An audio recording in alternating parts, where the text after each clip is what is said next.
Hello, and welcome to another episode of Everything They Don't Want You to Know.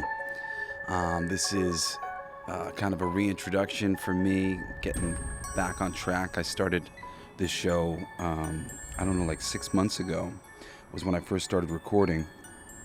And the podcast Playground, my partner, wasn't ready to release the shows yet. And so I put a pause button until they were ready, kind of thing, and they started releasing episodes. I guess like a month and a half ago. I think this is episode number 8 now, maybe. And this is the beginning of me recording every Friday now, again, and getting back on track for this. So thank you for joining me here. When I started my journey here, I was an agnostic. I just wanted everybody to get their shit together. Stop all this religious dogma that was tearing us apart. I just wanted us all to come together. I saw an idealistic, beautiful world that was possible. And it seemed that religion was really tearing us apart. And I was an atheist and skeptic for most of my life. At 28 years old, I began using medical marijuana because I came to realize I was very tense. I had major anxiety. I didn't really have any idea about it. I didn't have any perspective on my anxiety. But this, leveled me out. And Steve Jobs, who was a big hero of mine, had always said that he would never have invented Apple computers if not for a LSD trip in college. So around 29, I had a psilocybin mushroom experience for the first time after spending months reading about it, Terrence McKenna and so many different people who were psychonauts and, basically to use them spiritually to learn something. And my expectations for what that experience was going to be and what it actually was, much like my expectations for marijuana and what it actually was, were just very, very skewed. Changed my perspective majorly. But when I did the mushrooms, it was impossible for me to deny the connection that all things had, that everything had. And of course, if you listen to the second episode of the show, it's all about, the universal law of divine oneness. And one of the other things that was impossible to not recognize was that my mind was being shaped by the measurements that I was taking about things.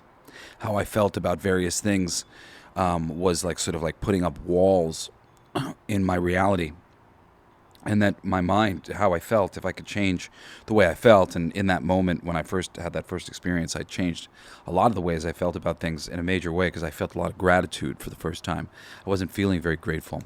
I dealt with a lot of pain and a lot of difficulty over the years, and I didn't even know what I was dealing with yet at that time. I still hadn't gone into my chronic pain phase at 30, and I've still been dealing with the chronic pain and working on getting out of that.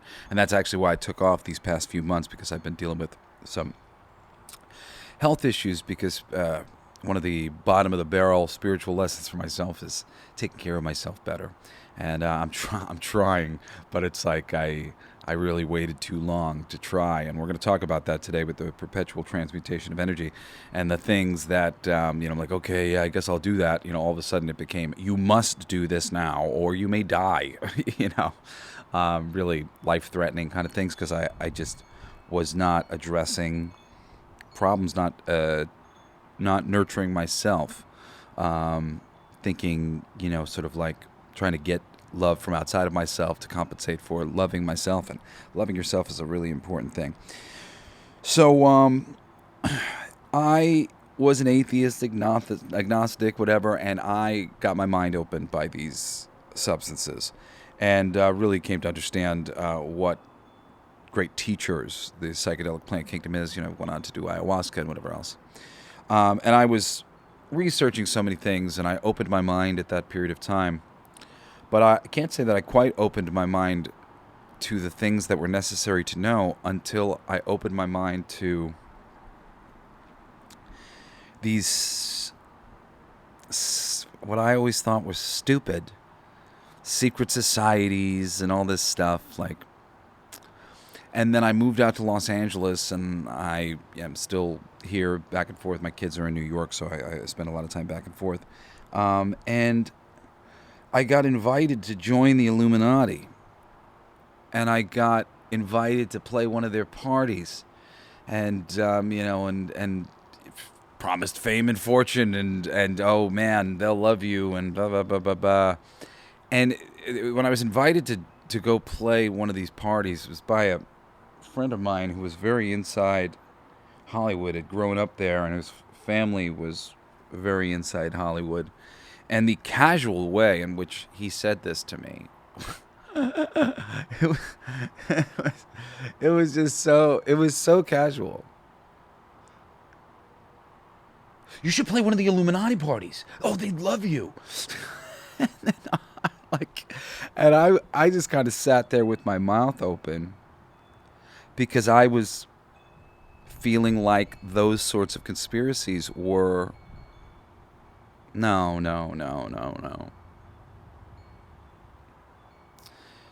I think I maybe talked about this before, but reading books over the years, I'd always be trying to find books on whistleblowers, I guess, for lack of a better term, people who were speaking out against the system, people who had worked in the system and went, no, the system doesn't really work so great. This is how it could be better. And, and the things that you would find in these books were insane.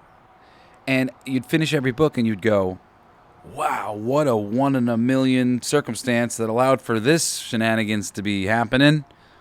Either that, or this suggests a system of corruption, the likes of which I can't even begin to understand. And then you say that 1,000 times, and then all of a sudden you go, wait a second. Or it explains a system of corruption, the likes of which I can't begin to understand. And that was when I really dug into Illuminati and Freemason teachings. There is just, the internet is just a wonderful place. It's really up to you to decide what information is useful and what information is superfluous and ridiculous. I'm very big on sort of taking in everybody's information and taking it with a grain of salt. I just want to see all the perspectives.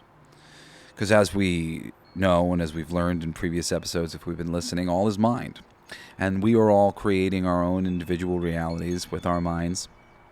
And, therefore, the God across from you who is thinking that the world is shaped like this, he's not wrong. In his world, it is. And understanding other people's worlds and, sort of the needs of other people's minds is very important for us to learn to live together in harmony. And that's what I'm all about, man. An idealistic future. We're going to talk about why don't they want you to know about the perpetual transmutation of energy? Ha ha ha ha ha. Why wouldn't they want me to know about the perpetual transmutation of energy, Jess? Doesn't it seem obvious? Well, they don't want you to know because they don't want you to know how real and how powerful it is.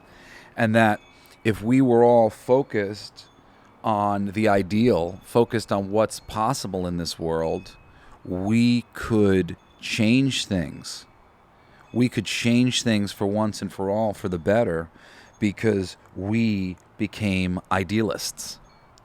Everything is what? Always vibrating, which means it's always rising and falling or building and waning. Even when something settles down, the temperature is going down or it's going up. No, well, it ends up oscillating wherever it's oscillating. Things are expanding and contracting at all times. Now, to get to the real kind of point of why this is important is when you get into fucking Freemasons and Illuminati, they literally, this is what they learn. They learn these laws of the universe. And these laws of the universe seem a bit irregular and impossible to people who haven't had enough exposure to the information or enough information to get a handle on it. And it is complex, and it's not the easiest thing in the world to wrap your head around. But it's so important that this is the information that people are earning their way up the ranks of the Freemasons and the Illuminati. It's so important that hundreds, at least, cultures around the world have these universal laws stated as their things. The Hermetic principles are slightly different. There's 7 of them. And, there's sort of one point of overlap. So I usually count the universal laws as sort of 13 because I really believe the Hermetic principles are keen to study and the universal laws are keen to study. So you can kind of look at those, the ones that overlap the same, and then mentalism and oneness separately, and you end up with that 13 there. If you ever want to see some of my longer form videos that I've done on these universal laws within the context of the laws of attraction, which sort of like it's the the law of the 13 universal laws, and it's really the law of creation at the end of it, the law of attraction. There's YouTube videos called 13 Universal Laws with Jesse Blaze Snider. They're on my YouTube channel, Blacklight District Studios.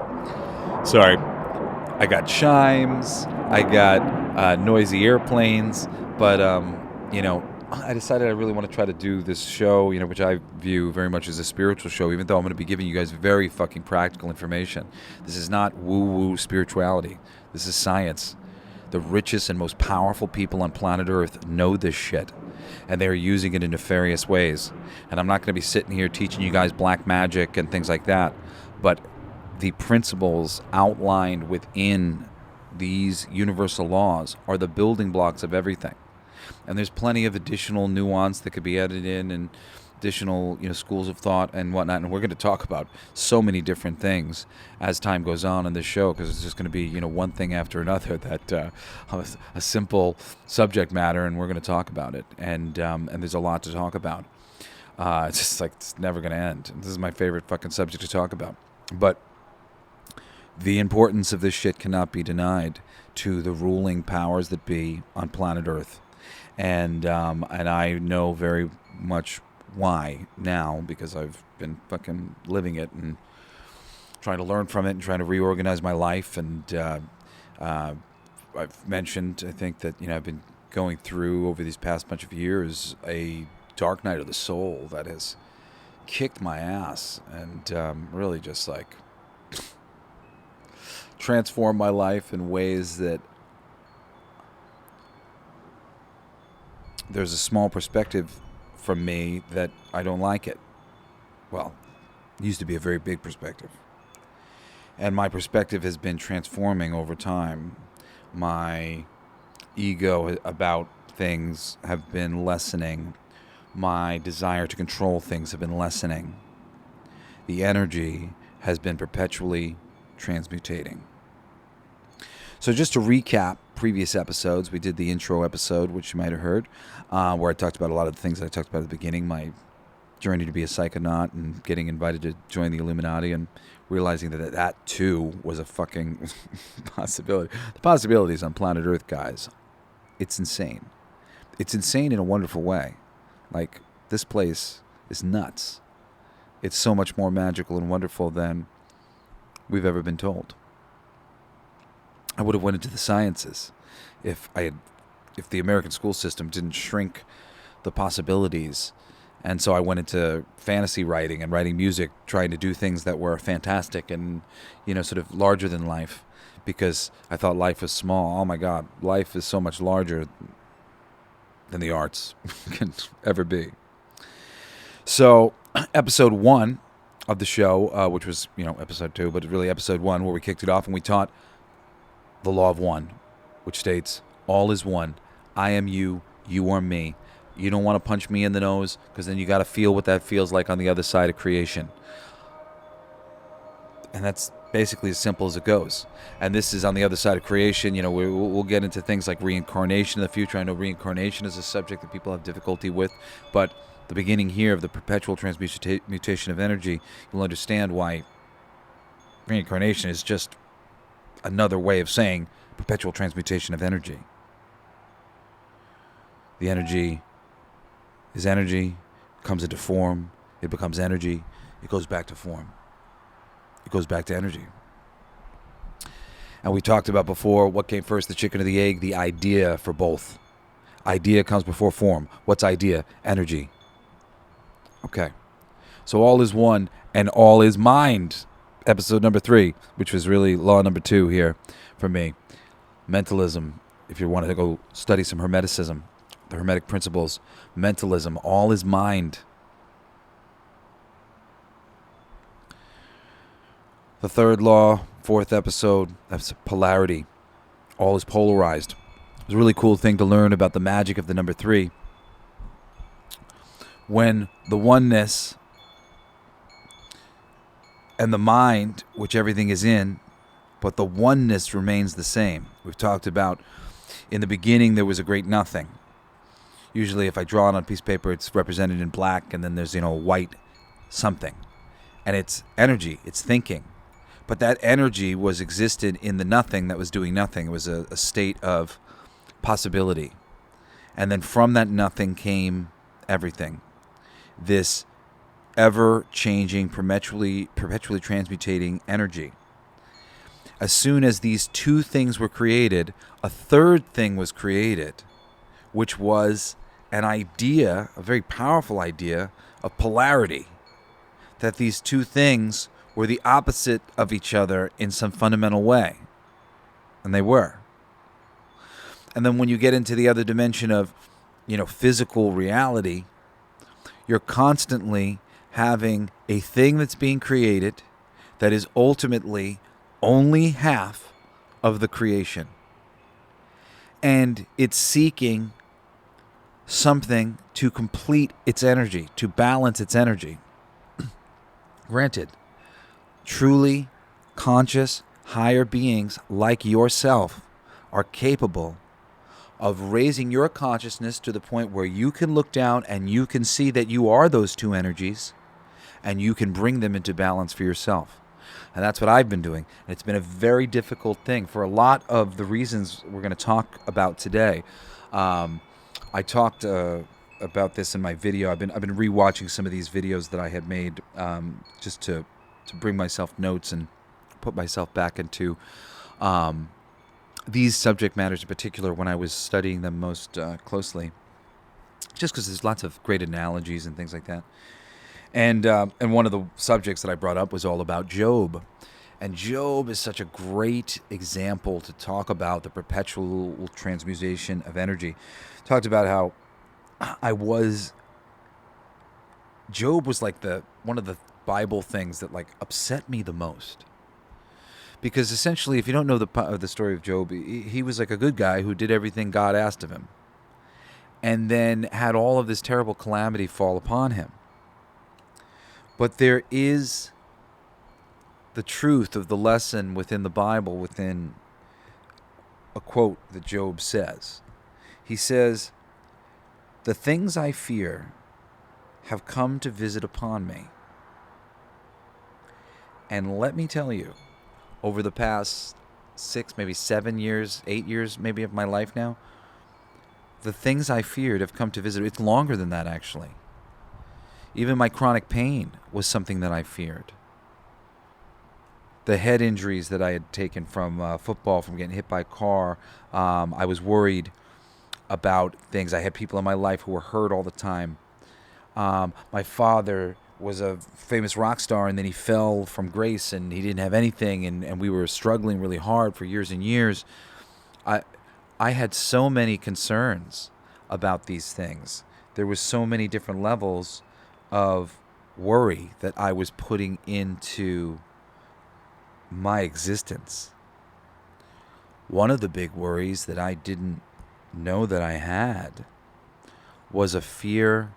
Well, it's not that I didn't know that I had this, but I didn't know that it was doing me any harm to draw this line in the sand within my soul with being with my kids. I have this song that I wrote called "Go With Me," and the lyrics, you can go look it up. A lot of people really love it. I co-wrote it with a guy named Johnny Black, very talented musician, and he had actually begun it. I was looking for a song. I was trying to write it. I was having a hard time with it, and he brought this thing to me through my management, and he nailed. It was exactly what I felt. and I did a decent amount of writing to bring it to the finished version that was like my own, but so much of it was very much there before I even touched it. I was inspired by Johnny Black. He really did a great job with it, and it said everything that I wanted to say. Everywhere I go, you go with me. I don't ever want you far from me. You're the most important part of me, and where I go, you go with me. And I performed this song at my child's christening. It was featured on the reality TV show Everybody Loves Raymond, now Growing Up Twisted. And my dad mocks me in the episode because I kind of like threw an unintentional punch at him in the bridge. I wasn't thinking of it this way, but it was a funny moment in the show where he's like, the sins of the father won't be the sins of the son. Ugh. And he stabs himself in the throat. And I had written that, and I was sort of like, like that was one of my most major contributions to the song, was writing that bridge. And it just seemed like a really dramatic way to say that my father really wasn't around when I was younger. And that hurt me on some level. And I didn't want to hurt my kids like that. And I knew that it wasn't something like he had done on purpose. Sort of like one of those invisible sins. It's like, just, I know you didn't mean to do this, but this is kind of what it did, or how it affected me, or how it made me feel. There's a thing we're going to talk about, I guess worth talking about now, about, how it seems, how it feels, how it is. How it seems is like he left, and I didn't totally know why at that time. How it feels like he abandoned me. How it is, he's going out to make money for my family and do good things for me, and he's doing it because he loves me ultimately, and he wants to be a good father, and he wants to be a good husband, and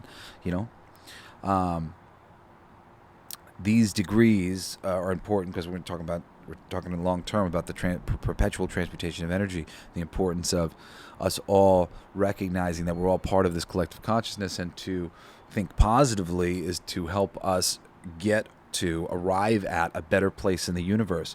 There was, and you can look this up, it's a cool one. I don't know any key words, but if you put in a prayer, meditation, big group, thousands of people participated in this all around the world to try to lower the crime rate, to lower violence, whatever, and they did. They did measurements, and there was a measured reduction during the period of time for their meditation. It's really crazy.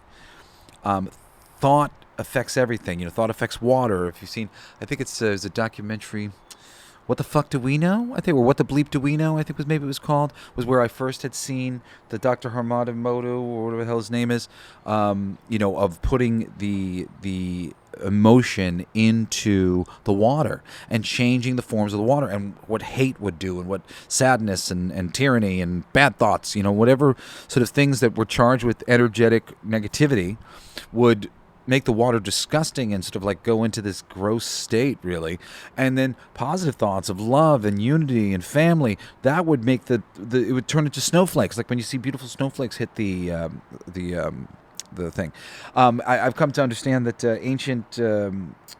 ancient fountains were actually an ancient technology to bring out those positive qualities in the water, to shape the water and bend the water into various spirals and shoot it off in this direction, shoot it off in that direction, and put it through the prana of the air and all these different things to essentially get positive vibes in the water by putting it through these beautiful, focused and thought out shapes and sacred geometries, and essentially balancing the water in these sacred ways. So this is just to get you a point to this, with all these episodes, as I'm not teaching you things. I'm, a facilitator of knowledge. This is, everything here on any level I learned from somebody. Maybe some things are instinctual, and I've figured these things out, and I've been able to see it in a certain way, and that's why I am here showing up to do this and talk to you about it, because I do believe that I am capable of explaining a lot of these things to people in ways that other people don't and can't. So, I'm here trying to pass on this wisdom and this knowledge, but it has been passed on to me, through circumstance and otherwise, and experience. But even that, it's like experience, is just you learning from the universe. I'm being taught things from reality. I'm not teaching you nothing. So, please don't think of me as any sort of fucking messiah or whatever other bullshit, or even if you hear me talk about past reincarnations and people who I might be or people who you might be, there's so many interesting people on planet Earth, and you're one of them. We're all one of them, and ultimately we're all the one. We're all one of them. We're all it. But there are important differences and different configurations, and somebody like me, configured in the way that I'm configured, is capable of possibly bringing you some insight to this universe the way you wouldn't have it otherwise. Now, one of the first things I want to talk about here in terms of the perpetual transmutation of energy is the spinning that is going on in the solar system. Whether you're a fucking flat earther or you're, you believe in the traditional globe theory, you still got a bunch of spinning that's going on. And this spinning is, you see how the moon is affecting our spinning, right? And the tides are coming in and coming out, right? Breathing in and out and in and out from this spinning. And the solar systems around us, the planets and everything's moving around each other, right? And different configurations. When this planet's in this place and this planet's in that place, there's a different bits of configuration of the energy that's on planet Earth. This may not be something that you have come to understand or accept. A lot of people like to poo-poo horoscopes and things like that, but there's a great quote that says, millionaires don't do their horoscopes, billionaires do. And part of that is because it's such a high-level knowledge, and the billionaires are being taught these universal laws that I'm trying to pass on to you right now so that they can understand why it's important, this astrology thing. Because based on where the different planets are, and the moon is, and the sun, whatever it might be, will affect you. There is better times to plant your crop and to sow your crop. Sow your seed, what are you going to say? There are better times to do things. There are better times to rest. There are better times to be creative. There are better times to build. And you can go in and study the horoscope and astrology very deeply and have an understanding of that. There's so many things that I am studying all the time. But certain ones that really require like getting down and like fucking remembering a shitload of things beyond concepts. I'm a concept machine. I can just understand concept, and I can collect concepts, and it's a wonderful thing because I can build a real working apparatus of the reality that we're living in as I collect information. But in order to go in and really be able to get the juice out of the astrology and stuff, you got to get in there and you got to really understand what your astrology is, which I do have a little bit of an understanding of what my astrology is because of people around me who are good at astrology and getting myself read or whatever. But the best thing that I could do for myself, and I mean, saying this out loud, I'm going, you're an idiot, Jesse. You should fucking be doing this. And hopefully I will take this lesson as I say it out loud and start doing it. But, I get kicked around by the universe and I feel like shit on one level or another. And then I will always go to a channel on YouTube, a channel that I really love, a man I really like named Victor Odo. And Victor Odo, he does energy updates. And largely he's just talking about things that are going on in the atmosphere, friggin' solstices and full moons and whatever else that's happening that are affecting the water in our body, the tides in our body, are affecting our energy centers. And maybe it's not a good time to build something. Maybe it's not a good time to start that idea. Maybe it is a good time to do this or whatever. And he's always kind of got the juice. But if I was more on understanding where we were with all that and what was going on, based on the people who understand that stuff, and and started paying attention to what those people are saying, and that's kind of been the reason why I haven't actually gotten into it as deeply. Is I think I haven't found like my guru yet. who is the person who I'm like, oh, they seem to understand this. Because once I find somebody who's like that, I'll just dig into as much as humanly possible. You know, you probably like me. You know, it's like once you find somebody that's like, okay, I like what they have to say, and they seem to have information that I'd like to have. And then you sit with them and you go, okay, how much information can I get to them? And then you probably listen until you go, okay, I think I've learned as much as I can learn from this person. You know, they're mostly repeating themselves. You know. Or whatever the case may be. You probably won't have too much of a problem with that on this episode. I mean, granted, I'm sure there's episodes that'll come up and you'll be like, oh yeah, I know about that. But, you know, eventually I'm going to hit on something and be like, ooh, I don't know about that yet. You know, similar to my music show, All Your Favorite Bands Suck. You know, it's really cool because it's just a feature on all my favorite bands. So as time goes on, you know, I'm adding to the pool. Maybe I'll do a bunch of bands that you don't like, but then eventually I'll do a band that you will. And, you know, so this is a cool thing for that show and for this show, of just its usefulness. It's just, I'm like gloating out loud to myself for something that makes me feel good about what I'm doing here, because I like to be useful, man. You know, that's all I've ever wanted out of my life, is to be useful, and is that those around me felt as though they were glad I was here, and that, you know, it was a benefit. I was a benefit being here. You know, so the idea that I could make all these shows about these bands, and that I could be a benefit to all those bands for as long as those shows are available in podcast form. Those bands are getting promoted, and it's just me talking about how much I love these bands. You know, granted, I'm not saying I love every fucking song or whatever, but I'm just gushing about all the things that I love about it and telling you to get into one band or another. And in this instance too, you know, I'm just gushing about one idea that is important, that is something that, you know, might be a little hard to wrap your head around, but they don't want you to know this, because if you start to understand all these things, you will be able to break this system of control that they have over us, which is what's keeping us all back. You know, if you're young, you know, when I was coming up, you know, I was just sort of like, oh, well, I guess they've just been too ignorant or whatever. But I see people are starting to wake up and like, they're going to get around to it and everything's going to change. No, not unless we really wake up and start playing this game at a much higher level. And that's why I'm here to try to help in this way. So let's talk a little bit more about the horoscopes, okay? Because of the spinning nature of the universe, and you're spinning too. One of the coolest things you learn from the Tibetans, if you go read, what's the fucking book called? It's a little novella. I don't remember. The Tibetan 5 Rites is one of the main pieces of information that's contained in there. And the Tibetan 5 Rites are like 5 pieces of yoga moves. But one of the yoga moves isn't a yoga move at all. It's spinning. Like the whirling dervishes. They have you spin 21 times. Well, when you get up to doing it in the normal regimens. And people talk to me about how young I look. I have not been as on top of this Tibetan 5 Rites as I should be, for many reasons, but I will be more and more.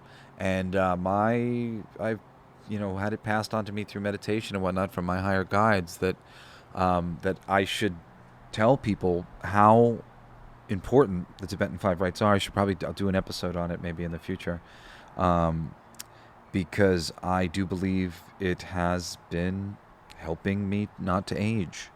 I don't have any gray hair, and I'm not going bald or anything. People tell me that I look like I'm in my 20s all the time. And I mean, like, granted, you're going to go look at a picture of me and you'll be like, nah, you're clearly in your 30s or, whatever. I mean, everybody's got a different opinion. But I certainly don't have a lot of major signs that I'm an old guy, and I'm 42. Not that that's particularly old, some of you guys out there going, oh, that's not old, buddy, whatever. Yeah, I know. But still, 42, there's plenty of people who I'm growing up with who, just starting to look like older guys. But the Tibetan 5 Rites, I believe, has helped me. And a big part of that, beyond the 4 yoga moves, is this spinning. And the spinning thing, think about as when you were younger, you would spin around all the time, right? Well, now you get older and then you get sick. Spinning. Well, the Tibetans believe that our 7 chakra system was spinning. And the spinning was firing our gland systems. Each chakra system is responsible for a different gland system. You got all these different glands in your body. They release various hormones and chemicals into your body that make your body run. But say something like skin collagen, which is keeping your skin from wrinkling. If the chakra that is guarding that skin collagen and the chakra that is guarding, if the chakra is guarding your skin chakra and your other chakras are spinning at different time signatures, they believe that was what caused old age. So they said that basically it was possible for your chakras to be spinning at different times and no longer in alignment with one another, and that ultimately that would lead to your body no longer sending all of these chemicals out at the required times and in the incremental, time release schedule that it needs. And that was what old age was. So the first thing they did in this 5 rites, the number 1 was spinning. And you would spin clockwise to get your chakras, and this is, like something I'm supposed to do every day. I don't do it every day. Usually I'll kind of go back and forth with doing it every day to doing it a lot, and I'll kind of fall off, and then I'll yell at myself, and I'll be like, I got to go back to doing that, and, and I'll do it. But generally speaking, I'm not somebody who gets dizzy very easy. I'm not dizzy very easy. Like, I don't get sick very easy from, like, getting dizzy or whatever. Not particularly. A little bit here, there, on some levels. And it's a bit of an indicator for you of, wow, there is like a military jet flying by, like really fucking close to where I am recording here. I can literally see it. Wow, it is a military, like a missile jet out here in Orange County. This is kind of crazy, guys. Like, this is nuts. I got to call my girlfriend out to see this real quick. Hold on. Wow, man, what's going on over here? Probably more shit that they don't want us to know. That's my guess.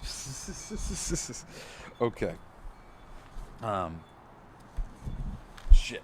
I lost the page in my book. No, I found my page. Okay. So what are we talking about here?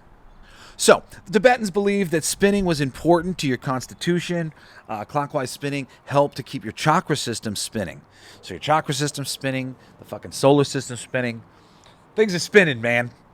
When you come into planet Earth, you get polarized somewhere on the spinning wheel.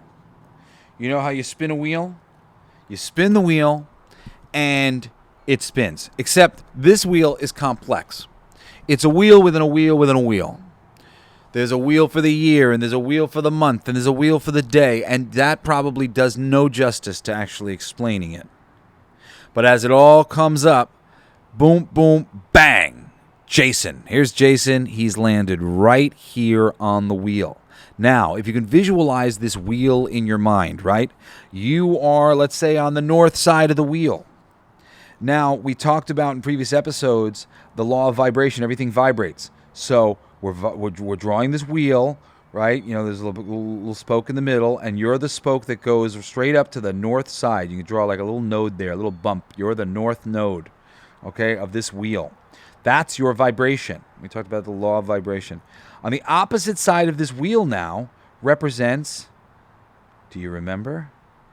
We talked about it on the episode after that. Represents your relativity. Your relativity is, if you're black, it's white. If you're, red, it's blue. And in the middle of the thing is purple. Granted, it doesn't have to be red or blue. But relativities. And now there are a lot of different ways these relativities work. Relativities are more complex than just to say opposites, because there can be similarities and relativities that exist in a person that will make them attractive to us. And there can be complete relativities, and there can be interesting mathematical relativities that are hard to explain, but that just create an energy that is mathematically complementary to a person. But when you come in, you are polarized. Now, again, we talk about on a higher level, you can look within inside yourself and go, oh, look, I'm dual. I'm the observer and I'm the thinker and the actor. I'm these two things at the same time. And now I'm even this third bit of consciousness. I'm the one who's recognizing that I'm observing, recognizing that I am thinking and observing. And that makes me this sort of unification of the one, a higher dimensional version of the thing that is now bringing a lot more to the conversation and a lot more to the thoughts, because you can see what's really going on here. And now, again, in the other episode, the last episode that I recorded was on gender, and we talked about this. It's a very important thing, for people to understand. Everybody is masculine and feminine both, and everybody's sort of looking to balance themselves. I'm getting pretty darn close to being pretty fucking balanced. I mean, granted, I'll never be balanced, until I'm back with the source. But I'm getting close to sort of like an octave, finishing an octave of balance, where I'll move into a richer octave of balancing myself there. And actually I did. I balanced myself to a certain degree on one dimensional level or another, and then I ended up going very quickly I had a meditation where I upgraded, and then I went into this next rebalancing stage, which has just been deeper and harder. And that's actually what I've been in these past bunch of months. When I started doing the show and decided that I was kind of ready to do the show was when I went in that first balancing stage, and I was like, great. And then I went into a deeper one that has been even harder. But now, I guess, finally sort of coming to a head and getting easier. I will tell you, I don't necessarily recommend the spiritual awakening, but I can hope that my journey will be helpful to you guys in some way, shape, or form, and will help you guys to understand what you're dealing with here better, like I do now, so that you can avoid some of the things that I spent a long time doing that were big mistakes, like thinking wrong and letting myself worry, because it just does no help for you. So what is this spinning? How does that tie into perpetual transmutation of energy? What does that mean? As we spin, baby number 1, baby number 2, we're spinning, baby number 3, spinning, baby number 4, spinning, baby number 5, spinning, baby number 3. Days have passed, baby number 1,000, spinning, now it's another baby. All these babies are coming in with different mathematical configurations. Some of the they basically break down to 13. They try to tell you that the horoscope's 12. Seems pretty clear that there's 13. Seems like there's supposed to be 13 months as well. There's a whole bunch of weird shenanigans that have been pulled on lots of different pieces of information to kind of deprive us of the deeper magic of our universe. So 13 seems to be an important number here, and 13 horoscopes, whatever else. But this is the thing. Everybody's coming in. We're all a perpetual transmutation of energy. And then there's all these other different configurations of rocks and different configurations of birds and different configurations of plants and different configurations of animals and planets and everything. Everything that will be done is done. The infinity of reality is, just think of perpetual transmutation. 1, 2, 3, 4, 5. What are we doing? Perpetually transmutate. We've gone from 1, now we're 2, now we're 3, now we're 4, now we're 5. Shapes. We start with a circle. Now we got a rectangle. Now we got a square. Now we got octahedron. Or the seasons. Sorry, I'm thinking ahead of time about all similar winter, spring, summer, fall. And winter, spring, summer, fall shows an interesting one, because winter, spring, summer, fall, and it goes back again. It's a loop. And really what it is, it's more than a loop. It's a spiral. We're going up. Sometimes we're going down. The tales of the Bible, the fallen angels, that's a tale of falling down the spiritual spiral. You could spiritually fall down if you began to do things that pulled your energy downwards. We're in the upward spiral. So we're heading up and up and up and up. And like I said, I reached a certain crescendo, and then I went back around to basically kind of start a lot of the lessons again. But deeper this time, and really squeezing it out of me, of being bothered, being having a desire to control it or whatever it might be, that's the big bit. And and I just had a big hit of realization for myself. I'll put that in my pipe and smoke it. All right, so let's see what else we got here. We're not meant to be the same. That is the big bit. Why don't they want you to know this? Because we're not meant to be the same. They want us all to work on the assembly line of it. We're all meant to be unique. We are expressions of the consciousness. The consciousness is all of the animals and all of the plants and all of the things. I am my computer. I am my microphone. I am my book. I am concept taken form. There's a whole bunch of ways that concept given form can operate in reality. And we're being held to this tiny little funnel of what can be, when the possibilities are literally endless. Fundamentally unbalanced gods trying to rebalance our energy.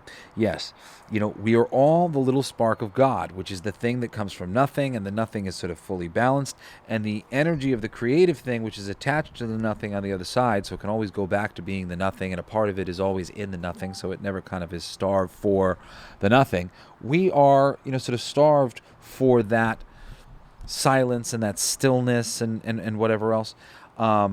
And we're moving and thinking, and we have to find balance in this world. We can, on a higher level, find balance in ourselves. It was easier yesterday, and part of the mechanisms of the universe for procreation and natural sort of evolution of God's creation is love and magnetism, bringing things together to balance each other and constantly restoring that balance. But now, as really highly conscious beings, we have to be individual gods who are recognizing our power, not recognizing,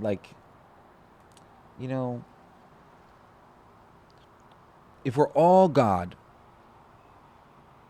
and we're all the same person, you do right to you. You wouldn't hurt yourself. Like, I feel that. No, that hurts me, right? For one. And for two, if we're all infinitely powerful, what we have here on planet Earth is a sort of an arm wrestling match called the collective consciousness, where whatever people can convince the collective consciousness to believe is true. And it's crazy that it works like that. But ultimately it does. Very much does.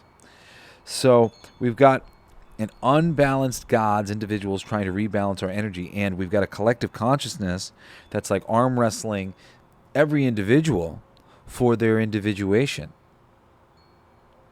keeping you from being an individual. Being an individual isn't exactly rewarded. It is on some small level, there's a tiny little group or whatever, but in general, you're the weird kid, and most of the people who are famous now were lame in high school, and people weren't really cool to us, or whatever it was, because we were too energetic or something. Something about us was just a little too much for them. But we had all this energy and these ideas and creativity and whatnot, and then flash forward, look what they've done, and there's one of these special people. Look how great it is to be a unique individual. Not really. Sucked on the way there. It's what happens when you're a unique individual. People make fun of you. People are like, hey, you're different. All the time it's being pointed out to you that you're different. So, but we're not meant to be the same. So when people tell you you're different, wear it as a badge of honor. Don't let that bother you, especially because people who are the same, they get uncomfortable, and especially younger kids, they don't know, it's not even like somebody's saying that they don't like you when they say, hey, you're different. They've just noticed. And it's okay that people notice you're different. That's the problem. It's like when people notice we're different, there's a collective consciousness that feels persecuted. And there is lots of persecution on planet Earth, and there's many reasons why there is a persecution complex sort of built into the human condition because of the fucking Crusades and the Spanish Inquisition and so many things like that. I mean, people have a reason to be nervous that if they are their unique selves, that they might be persecuted for that. But the time on planet Earth has come for us to be our unique selves. So please, don't be afraid. Help people like me and others to create space on planet Earth where we're not afraid. We don't have to be afraid of anything. create the space where we can recognize all of our fears. The realization that I had before was that, like, I was saying something about doing things to control our reality. I realized that there was something that I was doing to control my reality to some degree. And that was the main reason why I had to relinquish it, because it was a mechanism of control that I was sort of putting on things, which was like an illusory idea. It's like when we that's really so terrible and scary. But really letting go of our illusion that we can control things. I had some difficulty with my girlfriend. Her and I had broken up, and we're getting back together. And we've been, we're still not where I want us to be.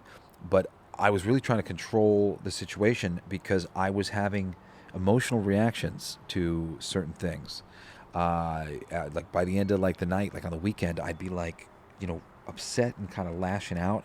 And I was getting so upset because I'm like, I'm trying to get us back together, and I'm like totally pushing her away. This is not what I want. I'm like, oh my God, I'm reacting so sensitively. I didn't even think I was sensitive in this way, the sensitive way that I was being sensitive.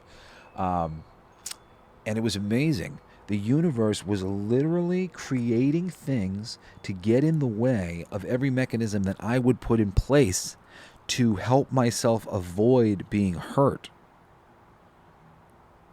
And then some new thing would come up to sort of distract me, to make it worse, to put me in a really bad situation, something really bad would happen to me or whatever. And then I'd get hurt because I was so weak from the other thing that, I couldn't avoid I was distracted. I forgot that I was trying to not get upset. I got upset anyway. Fuck. I mean, really, it was the most frustrating fucking experience of my life. But then I started to go, I'm trying to fucking control this. And other experiences are coming up to like get in the way. And this is just what happens, with everybody who, deals with any of these things. So let's see. Continuing on in my notes here. Squeezing yourself out of tight places, in and out, tense and loose, breathe. The perpetual transmutation of energy is that. Everything's ebbing and flowing. You're breathing, you're expanding, but you're going towards something. Now, the reason why this is important to understand is because this is the boiling kettle. When something is wrong in your life, it's going to stay there. You are either going to change how you feel about it, and it's going to dissolve, and it's going to be lessening, or it's going to be increasing. If you're pressing it down, that's the ebb and flow, right? You press it down, you loosen yourself. Okay, I'm not upset about that. Now it comes back. Now you've gotten all tight again about it. Now you're like, no, I don't want to feel bad about it. Okay, now you get all loose about it. You're building. It's a pump. It's building up. This thing in your life will eventually explode. For me, go with me. It eventually exploded. My desire to not have my children not be a part of my life every day and be with me all the time eventually blew up in my face and became me without my children most of the time, most of the year. I don't wake up with my kids anymore. I became Job. The things I feared came to visit upon me. And this is the reality that everybody is living in. The things we fear will come to visit upon us. Don't let your fears become an unmanageable volcano that is going to explode. Things with like my back and me not being able to walk and having sciatic nerve pain and shit and not being able to play sports and things. Things that I saw my father-in-law go through and other people in my life, and I was afraid that could happen to me because I had some signs of some of these things. Like, I brought it into existence. We can't spend our time worrying about the way it could be bad, because it's a complete waste of our time that will bring about the bad. And it's just a matter of time. The more energy we put into the thing, boils and boils and boils as we swing back. It's literally the opposite of when you have that heavy crane chain. The scientist will stand on one side of the room and he takes a chain from the center of the room and he leans it across to the front of his face and he throws it across the room. He doesn't throw it. He just lets it go and it slides across the room. It swings. Sorry, I keep using the wrong words. And then when it swings back, it doesn't quite reach his face, right? So this is what happened. This is what happens as you stop observing and reacting to a thing. It lessens its momentum over time. But when every single time you see the thing, you react to the thing, what you do is you push that metal hook, and it's going to come flying back and hit you in the face hard again and again and again if every single time you see the thing, you react to the thing. And that's the state that I was in. I was reacting to the thing, reacting to the thing, reacting to the thing. It is the truth that the person who is asleep in the terrible automobile accident survives miraculously, didn't break an arm, didn't get hurt in any way, shape, or form. They were unconscious. They went with the flow. They did not tense up to the accident, and they survived somehow. This happens all the time. This person was drunk, but they were so drunk that they were basically unconscious, and they survived. The other people who stiffened up when they saw a car come out of nowhere weren't quite so lucky. All right, continue with my thing. Mind, energy, and everything. Mind, energy, everything. Yeah, everything is one, and everything is energy, and everything. The energy is just mind. It's the mind, life, death, reincarnation, all of it, back and forth. Bipolar. When people say people are bipolar, they're not bipolar. They've built up a shitload of energy that they're not properly releasing. So what's happening is that they're that fucking chain, and they're the chain that's hitting the person in the face every time. They're getting hit in the face with that chain so bad they can't handle it anymore. You know, this is beyond their means of controlling their life. You know, so it's not really not bipolar. It's just people not being able to do what you have to do, because perpetual transmutation of energy means that it's possible to transmute energy, and you can transmute energy in perspective, and that really tends to be the thing. It's about changing the perspective. Like me thinking that my children aren't here with me right this second, but when I get time with them, it means so much more, because we don't get time with each other all the time. And when they get older, they're going to want to see me and spend time with me more, because we were deprived of time when they were kids. These are things, conclusions that I've been able to come to that can help me to change my mind about the thing, because I am living this reality. I have to accept this reality. I had an ex-girlfriend who was getting fat, and she was having a real hard time with it. She really believed in my, connection to source, and asked me before I went to meditate one day. She said, "Can you go ask your spirits what's wrong? Why can't I lose weight?" And I asked them, and they gave me a pretty clear answer. And I came out and I told her what they said. They said that you can't lose weight because you can't accept that you've gained weight, that you've gotten fat, and that if you just accept that you've gained some weight, that you could lose it. And she snaps at me and she goes, "I'm not going to accept that I'm fucking fat," or something like that. And I just immediately sort of laughed to myself, because I went, and I think maybe I did say out loud, "Well, then I don't think you're going to ever be able to lose any weight," because that's what they said. They said that you can't lose the weight because you can't accept that you've gained weight. Like, I can't accept the situation of distance from my children, so it hasn't exactly been healed yet. And I'm still, I've still been in the stage of sort of accepting it in various ways. But granted, I've moved on to accepting other things, which is very interesting, though, because it's just continued to be a perpetual test of, well, have you really accepted the idea of being far away from your kids? And I have, but it does scratch the surface of some of those things that bother me about being away from my kids, that I had that were good ideas about being with them. I had a certain vision in my mind, but I had so much fear of the thing that I pulled it into there. And my perpetually transmuting energy eventually pulled me straight to my worst nightmare. The perpetually transmutating energy is either bringing you to somewhere good, or it's bringing you to somewhere bad. Or maybe it's just kind of oscillating between and not getting you anywhere. But you could use it to bring you somewhere great. So if you're stuck, that just means you could be... And if things are getting bad, well, and within the bad, there's so much lessons. There's so much to learn. So, all right. So I'm getting towards the bottom of my sheet.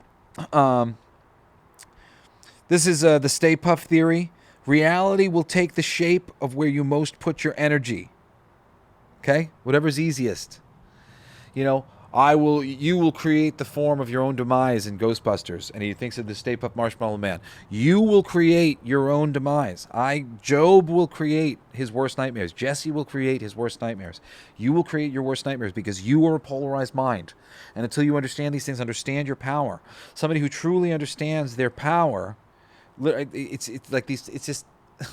there's nothing on this earth that can happen, because you will just keep yourself from the dimensions. You're divided by dimensions and divided by experience in so many different ways. And you will just literally bring yourself into a new part of the multiverse of reality where you're safe and everything's cool. Wherever you put your mind, it will bring you to that version of reality.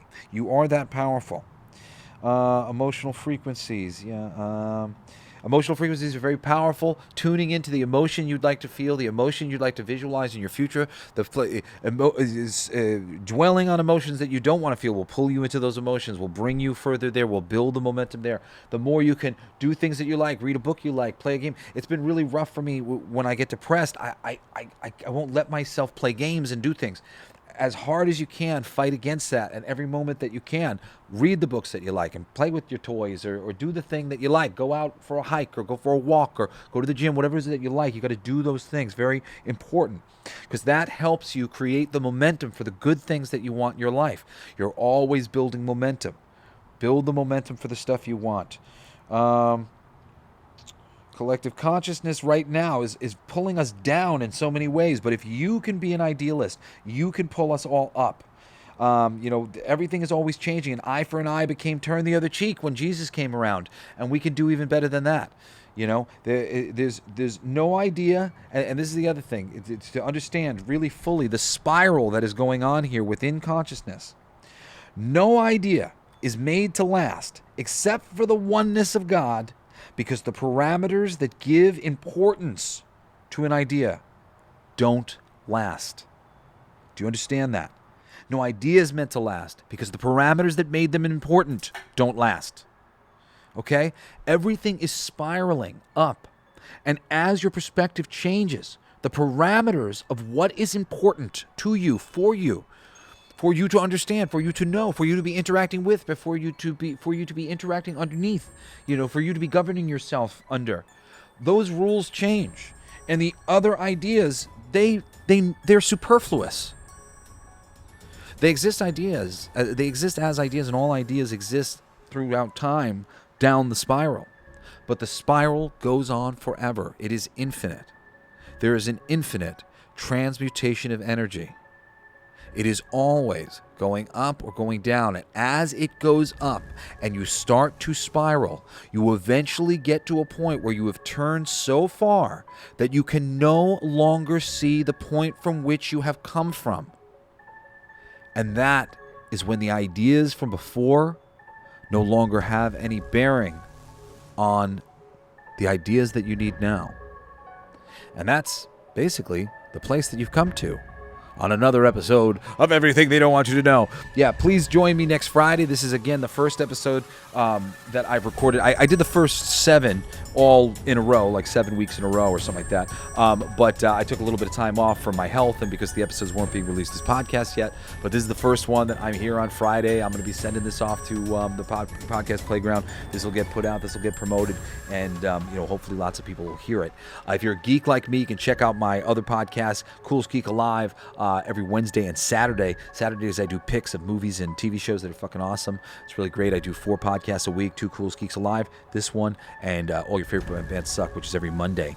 I really appreciate you joining the Jesse Blaze Snider podcast army and, getting into all this cool stuff. I've spent a lot of my life just learning things and learning about things that I love. And I love information. I love understanding the universe, as you might have figured out now. And I love music. And I really think music is the language of the universe. And story. I love stories. I really think that's the language of the universe. And myth. I really think that's the language of the universe. And that's why geek culture and music and esoteric wisdom. So please keep joining me here. I'll be here every Friday for another fucking awesome episode of Everything They Don't Want You to Know. Peace later.